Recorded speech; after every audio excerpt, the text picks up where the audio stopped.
Hey fellas, so I'm making the New Jersey Cathedral ranking video as promised. However, I wanted to make a short video talking about one specific cathedral. This is, or was technically, the most important cathedral in America, so I think it deserves its own video. That's why I intentionally left this out of the Baltimore Province ranking. I am, of course, talking about the Basilica Shrine of the Assumption of the Blessed Virgin Mary, otherwise known as the Baltimore Basilica, and also otherwise known as America's First Cathedral. Seriously, the website for this church is americasfirstcathedral.org. As I stated in the Baltimore Province video, the Archdiocese of Baltimore, in addition to being my original home diocese, is the original diocese in America. It's the spawn point of Catholicism in the original 13 colonies, as Maryland was the only colony that would allow Catholicism to be practiced at the very beginning. While it initially started out as a territory, the Diocese of Baltimore would formally be established in 1789. Since it was the first official diocese in the newly created United States of America, it took up the entire known country at that point, and some people think dioceses are big today. Anyway, since the new diocese was formed, it obviously needed a cathedral. Rather than elevate an already existing church in Baltimore to cathedral status, Archbishop John Carroll, the first bishop and later Archbishop of Baltimore, and thus the first Catholic bishop in the United States, decided to have a new cathedral built for this new diocese in this new country. Construction was on and off for several years, but finally in 1821, the cathedral was completed and dedicated to the Assumption of Mary. Sadly, Archbishop Carroll actually died in 1815 before the cathedral was completed, so we never got to see his finished work. It was officially opened and consecrated by Archbishop Ambrose Markel, the third Archbishop of Baltimore. Over the years, this cathedral has stood the test of time, being witness to hundreds of thousands of masses, liturgies, events, and even visits from popes. It served as the cathedral of the Archdiocese from its opening in 1821 all the way up till 1959. It was during that time, the mid-1950s, that there had already been talks about building a new cathedral, as the current one was a bit small in size, although I actually disagree with that. I think it's pretty large. Certainly, it wouldn't be an easy thing to do to replace the literal first cathedral in America, but Archbishop Francis Keogh, the archbishop at the time, eventually decided that the very large archdiocese needed a much larger cathedral. Thus, in 1959, the grand spectacle known as the Cathedral of Mary Our Queen was built in North Baltimore, which, as you know, is my personal favorite cathedral. But with the completion of Mary Our Queen, the original Cathedral of the Assumption was officially decommissioned as the cathedral and now began its service as an ordinary parish church. Sort of. Truth be told, it never truly lost its cathedral status. It still is, was, and always will be America's first cathedral.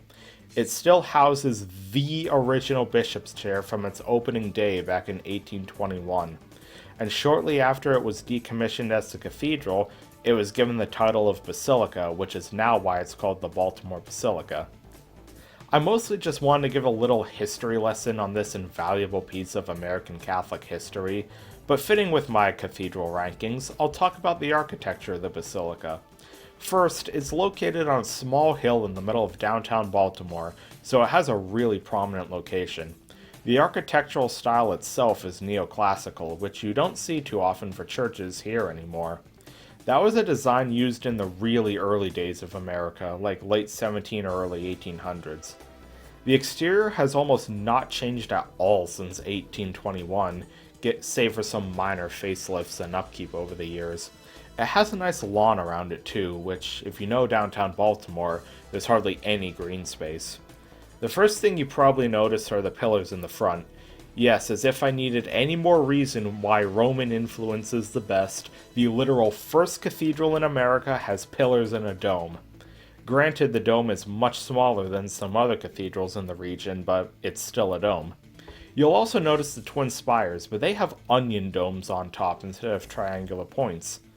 This would almost make the basilica look like an Eastern Orthodox church if the Roman and neoclassical elements weren't there.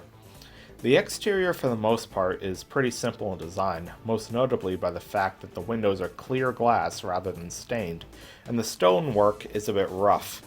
You gotta remember this was built in the early 1800s and was the first cathedral. There wasn't as much material in America then as there was later on that was used to build the large Gothic and Romanesque cathedrals in the later 18 and early 1900s. Obviously, my favorite part of the exterior is the entrance. It looks like the entrance to a government building, but it is obviously a church. As for the inside, well, there's a bit of a story there. The interior was renovated numerous times throughout the centuries, so much to the point where, by the 1990s, it looked vastly different to how it originally looked in 1821. But in the early 2000s, Cardinal Keeler, the Archbishop of Baltimore at the time, undertook a massive project to restore the basilica to its original state, and by 2006 the project was completed. The interior of the basilica now is basically exactly identical to how it was opening day in 1821, give or take a few minor changes. Since it's America's first cathedral, it's hard to say that there's anything particular that I don't like about it, but I guess if there is one thing, it's that it's mostly white. I said before I prefer darker churches, so I'm not the biggest fan of the white interior, but since this is how it was designed, I really can't complain. And that's literally my only quote-unquote complaint about the church, as I love everything else about it. Once you enter, there's multiple statues of saints, but also marble busts of various archbishops of Baltimore. There's various plaques at different places and objects describing the purpose and historical significance of them.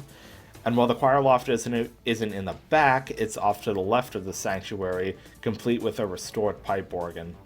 Obviously, the best part is the sanctuary. First of all, the hat of Cardinal James Gibbons hangs from the ceiling. He was the Archbishop of Baltimore in the late 18 and early 1900s, and the first American to become a cardinal. Second, the pulpit is very prominent.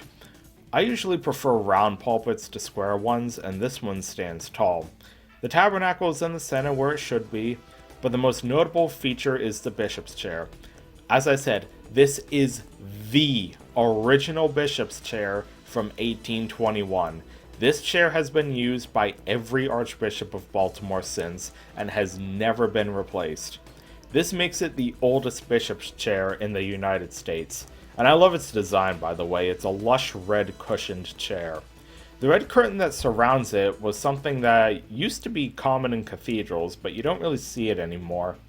It symbolized the bishop as royalty, which, technically, according to the Catholic Church, he is. But as the years progressed, church design moved away from some of the pomp and circumstance surrounding bishops and priests, and instead focused in on Christ alone, which I appreciate. Still, it makes sense to keep it here.